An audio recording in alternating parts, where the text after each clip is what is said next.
Today we're going to be solving absolute value equations and inequalities. So we say solve an absolute value equation, we're talking about an equation like this. The absolute value of x equals 3. So keep in mind, absolute value means always positive. So there are two solutions to this. One is when x is negative 3, because the absolute value of negative 3 is 3. The other is positive 3, because the absolute value of positive 3 is also 3. So with absolute value equations, in general, you're usually going to get two answers. In this case, it's x equals 3 and negative 3. An equation like the absolute value of x equals 5, again, will have two solutions, because the absolute value of 5 is 5, and the absolute value of negative 5 is 5. So in this case, the answers would be x equals 5 and x equals negative 5. So as our equations get more complex, it becomes a little bit trickier. The absolute value of x minus 3 is equal to 5. Just like I showed you up above, this value is either got to be 5 or this value's got to be negative 5. So the absolute value of x minus 3 equals 5 means I'm going to be solving two equations. When x minus 3 is equal to 5, and when x minus 3 is equal to negative 5. So we add 3 to both sides, and we see that x is 8. We add 3 to both sides, and we see that x is negative 2. Another way I like to look at it is like this. I know that this x minus 3, that it's a single number. And that single number, notice the parentheses, is either going to be positive or that single number is going to be negative. And when I take the absolute value of that negative, it of course becomes positive. So looking at it this way, we could say that x minus 3 is going to be positive and equal to 5. That means, again, adding 3 to both sides gives us x equal 8. The second equation would be x minus 3 as a negative number. When I take the absolute value, it becomes positive. It's equal to 5. And if I do it this way, I could divide both sides by a negative 1 and say it's equal to negative 5, or I could distribute negative x plus 3 equals 5, and then subtract 3 from both sides, negative x 2, so x is negative 2. And that's the same answer we got before. Now keep in mind that plugging in these numbers of 8 and 2, they should work in the equation. If I take my equation, x minus 3 equals 5, and I plug in 8 minus 3 is 5 because the absolute value of 5 is 5. And if I plug in negative 2 minus 3 is equal to 5 because the absolute value of negative 5 is 5. If you get an equation like this, what you need to do is get the absolute value by itself before you solve it. What I do is I treat this like it's its own variable. Imagine it's an a, and I'm trying to get it by itself. The last thing I would do is get rid of that negative 3. That's like the coefficient of my a. So first I get rid of the 8, subtract 8 from both sides. I get negative 3 times the absolute value of x minus 2 equals negative 21.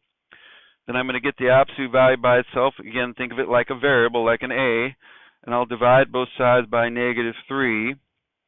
And I get the absolute value of x minus 2 is equal to 7.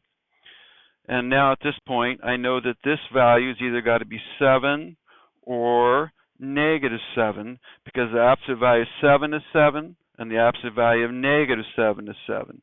So only this single thing as a number is either got to be 7 or it's got to be a negative 7. So solve those two equations.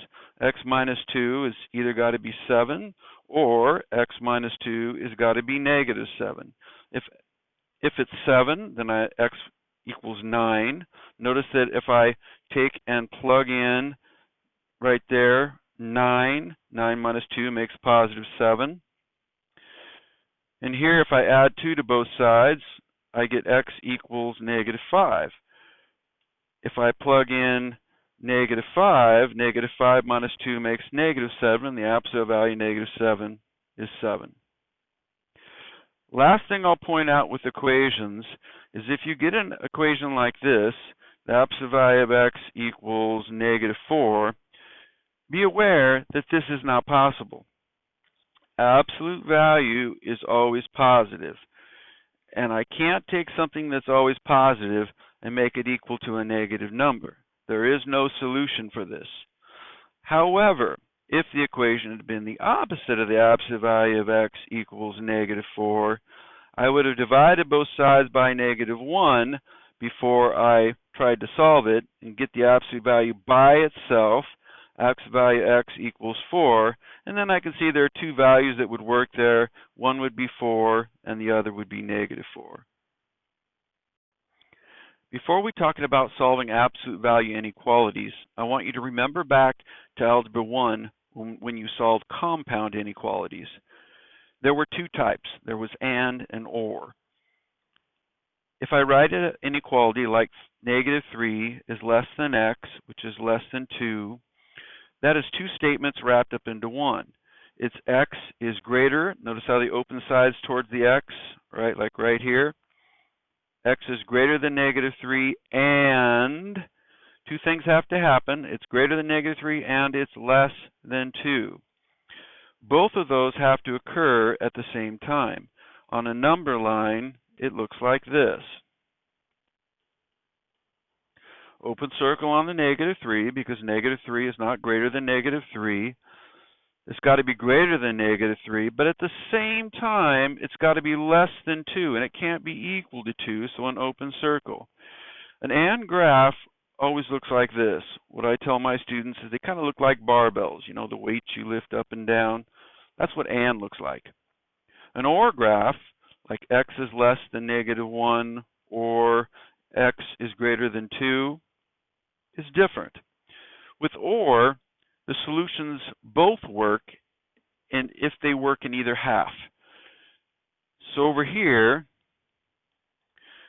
x greater than 2 looks like this, and x less than negative 1 looks like this.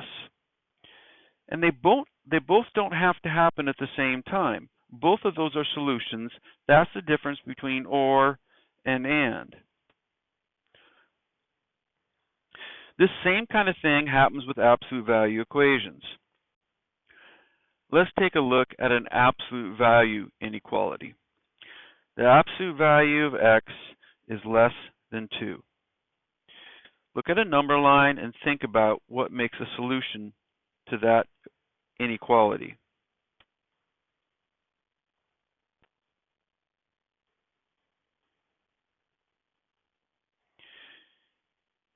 Is the absolute value of negative 2 less than 2? No, it's equal. Is the absolute value of negative 1.9 less than 2? Absolute value of negative 1.9 is 1.9, and yeah, it's less than 2. So we start at 2. It doesn't work at negative 2. But negative 1.9 does, negative 1.8 does, negative 1 does. Absolute value of negative 1 is 1, and 1 is less than 2. Absolute value of 0 is 0, 0 is less than 2. Absolute value of 1 is 1, 1 is less than 2. And we're going to stop right here. And everything between these two work. And notice the similarity. In fact, when the absolute value is by itself and you have less than, absolute values by itself and you have less than, it always creates an and graph every single time. The absolute value of x is greater than 1. Our number line, we have 0, 1, and 2, and negative 1 and negative 2. Is the absolute value of 1 greater than 1? What about 1.1? Okay, so 1 does not work, but 1.1 does. 1.2 does. 1.3 does. 2 does. Absolute value 2 is 2, and 2 is greater than 1. On the other side, the absolute value of negative 1 would be 1, and 1 is not greater than 1. But the absolute value of negative 1.1 would work because that would be 1.1, and 1.1 is greater than 1. So negative 1 does not work, but anything on this side does work because when I take the absolute value, it becomes positive. And again, notice, it looks like an OR graph. And whenever the absolute value is by itself and you have greater than creates an OR graph. So you need to know less than makes an AND graph, greater than makes an OR graph. So remember, LAND, less than makes an AND graph, and GOR, greater than makes an OR graph. But you've got to get the absolute value by itself first. Here are two examples, one greater than, one less than, and then I'll do one more example where you have to isolate the variable, and then we'll get to the questions on the homework. So the way I look at this, and yes, there's shortcuts, but I go back to one of the methods I talked about with equations. I know that there are going to be two solutions here. Some of the solutions occur when x minus 1 is a positive number and it's greater than 3. The other solutions occur when x minus 1 is a negative number and it's greater than 3. And yes, you can shortcut this once you get used to it. But this creates x minus 1 is greater than 3, so x must be greater than 4. On the other side, rather than distribute the negative, I would divide both sides by negative 1. And I get x minus 1 is less than negative 3, and adding 1 to both sides, I get x is less than negative 2. On our number line, I'm going to skip some numbers. I have 0, 2, 4, 6, 8, negative 2, negative 4, negative 6. Good enough. X is greater than 4, open circle. 4 does not work, but greater than numbers are on the left. As we're doing this, remember GOR and LAND. Greater than is an OR type graph with the double arrows that go away from each other. Less than is an AND type graph with the barbells where you're between two numbers. So the other part of the graph is x is less than negative 2. Open circle on negative 2, that does not work, but anything less than that does work. This was greater than, and again, observe that greater than made an OR type graph. If you haven't looked closely at the other equation, you might not have realized that there's a problem. I kind of alluded to this with the equality, but this thing is always positive. It can't be less than a negative number. That equation, that inequality, has no solution. So we need to fix this and make it so it has a solution. Let's change that to just 3, and let's solve it. There are two answers I'm going to get for this, two inequalities. X plus 2, that thing as a positive, is going to be less than 3. And x plus 2, that single number, as a negative, is going to be less than 3. On this side, I can ignore the plus on the left, and to subtract 2, I get x is less than 1. On the other side, I'm going to divide both sides by negative 1. I have to flip the sign when I do that, so x plus 2 is greater than negative 3. Subtracting 2, x is greater than negative 5. This is a less than graph. I'm expecting AND. On my number line, I have negative 5.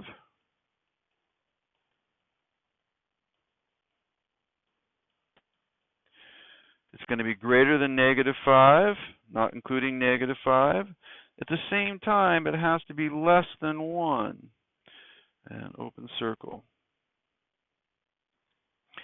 Notice this turned out to be an AND type graph, and this one turned out to be an OR type graph. You could test this and see if these numbers work by grabbing values that are shaded and plugging them in the inequality.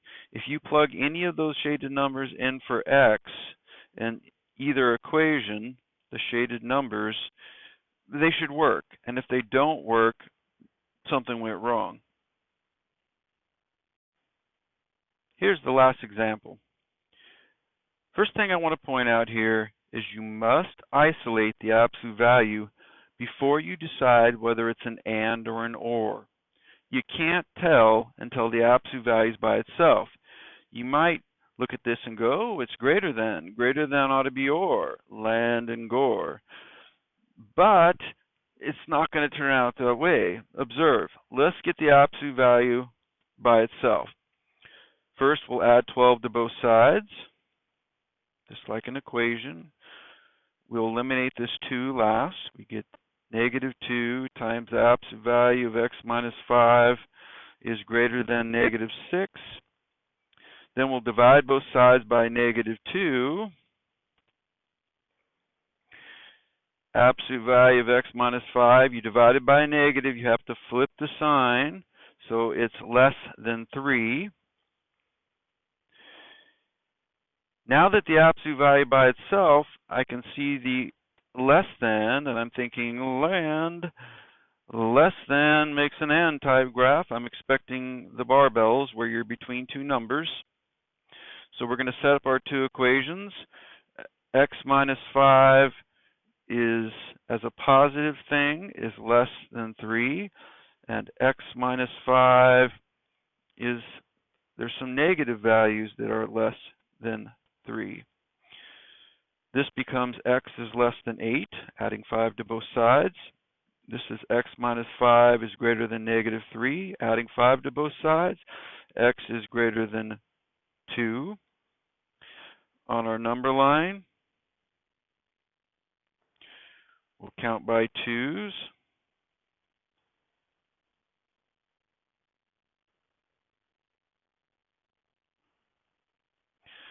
X is less than 8. At the same time, it's got to be greater than 2. Let's look at some problems from your assignment. First one we'll look at is number 2. We need to simplify both sides. On the left, we add all those up and we get 58. On the right, I get the absolute value of x, and when I simplify all that, I get minus 49.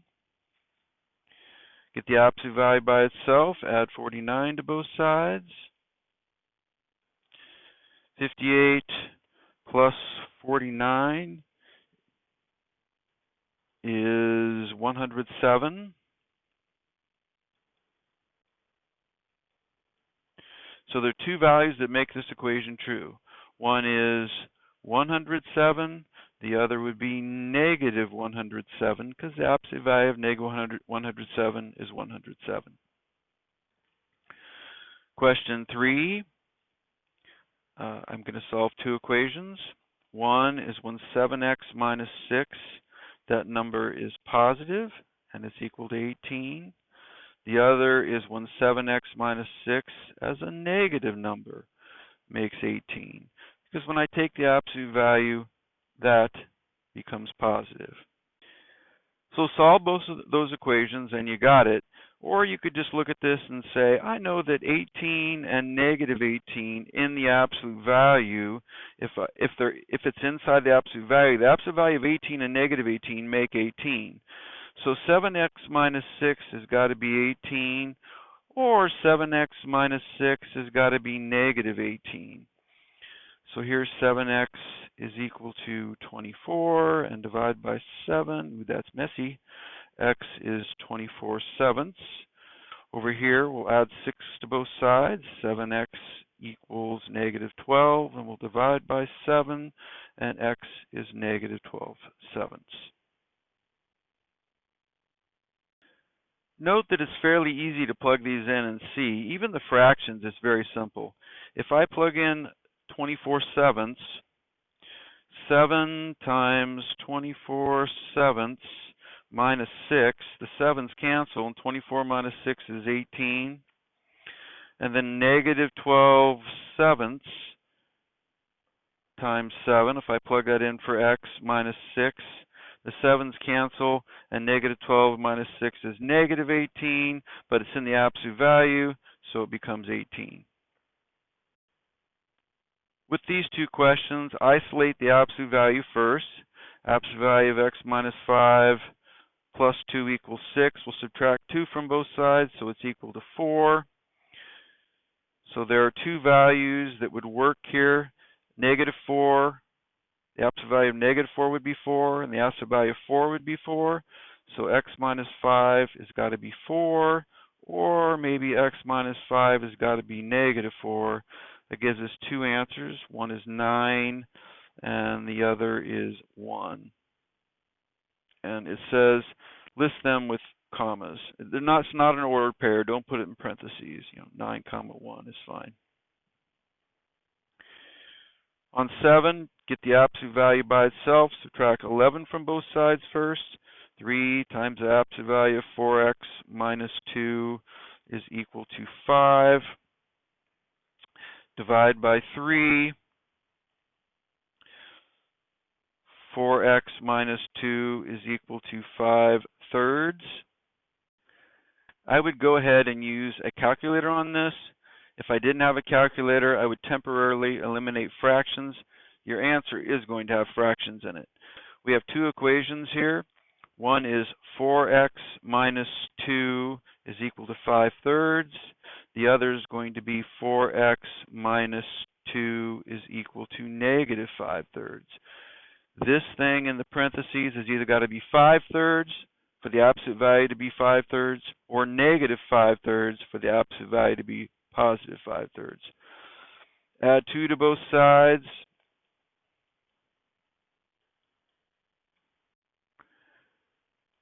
We get 4x is equal to 11/3, and 4x is equal to 1/3. Now I don't need a calculator for this. I'm going to multiply both sides by 1/4. You could also use the calculator and divide by 4, but on paper multiplying by 1/4 is simple, because 11/3 times 1/4 would be 11/12. And on the other side, the 4's cancel, and x would be 1/12. So 1/12 and 11/12 are my answers. Last equation, let's get the absolute value by itself. Subtract 4 from each side. Negative 7 times the absolute value of 2x plus 6 is equal to negative 35. Divide both sides by negative 7. If it was an inequality, we'd be flipping the sign. 2x plus 6 is equal to 5. There are two things the absolute value could be. It could be 5 or negative 5, because both make 5 when I take the absolute value.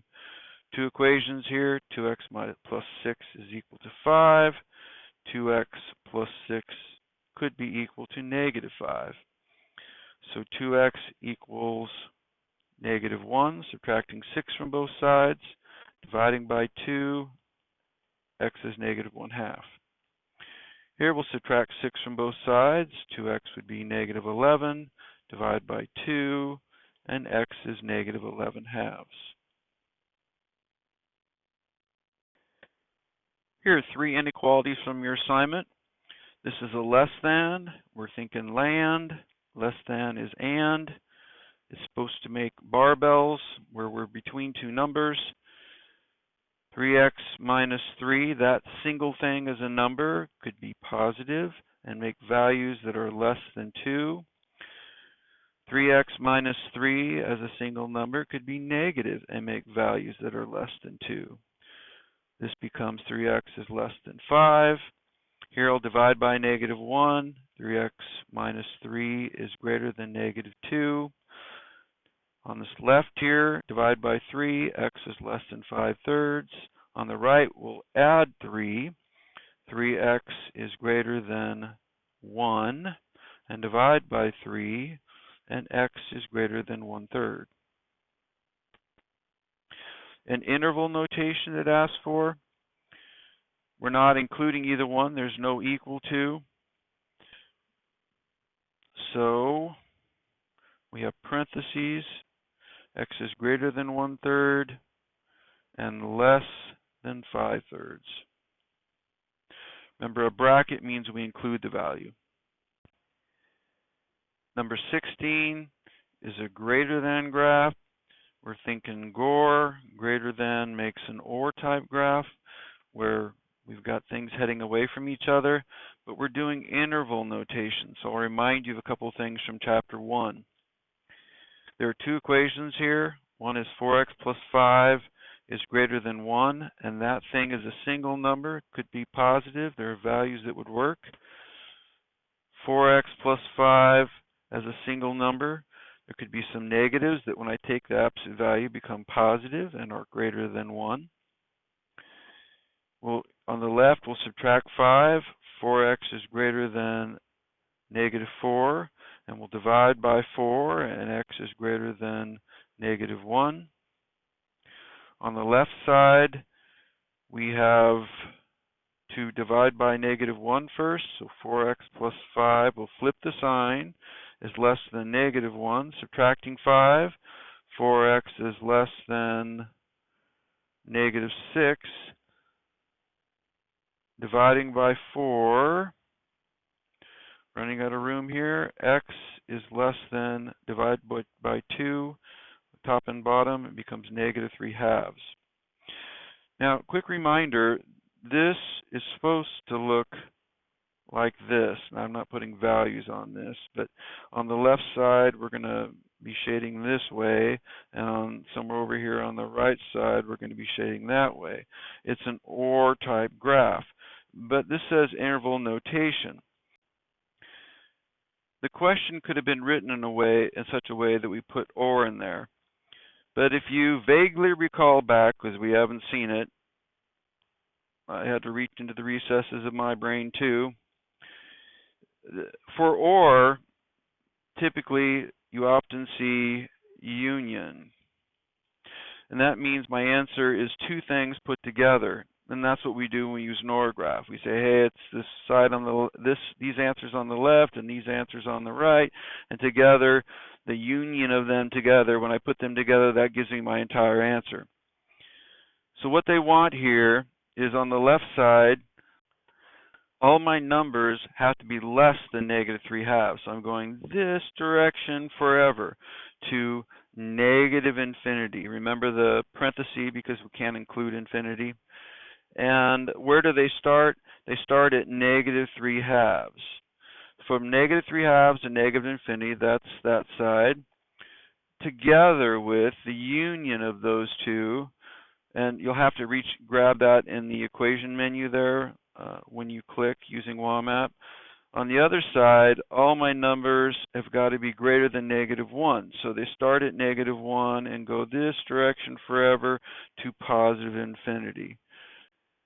That's the kind of answer we're looking for there. That is just a little tricky. Last example, get the absolute value by itself before you make any conclusions. First thing we'll do here is we'll subtract 3 from both sides. So -5 times the absolute value of x minus 3 is less than -10. We'll divide both sides by -5, and the absolute value of x minus 3 is greater than, we divided by a negative, we have to flip the sign, 2. There are two equations here. One is when x minus 3, the positive values that are greater than 2. The other is x minus 3. There's some negative values that are greater than 2. If we divide by -1, this becomes x minus 3 is less than -2. Adding 3 to both sides, x is less than 1. On this side, we'll add 3 to both sides. X is greater than 5. The absolute value was by itself right here. It's greater than, we're thinking GOR. We are expecting an OR type graph, which would look like this. And if we have to use union, on this side it'll be negative infinity to some number. On the other side it will be some number to positive infinity, and the union of those two together.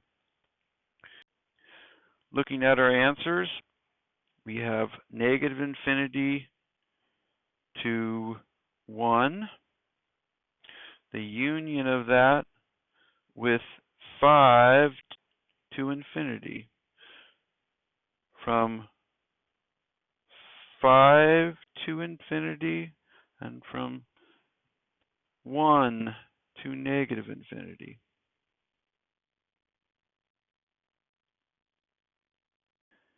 This is the answer here that WAMAP wants.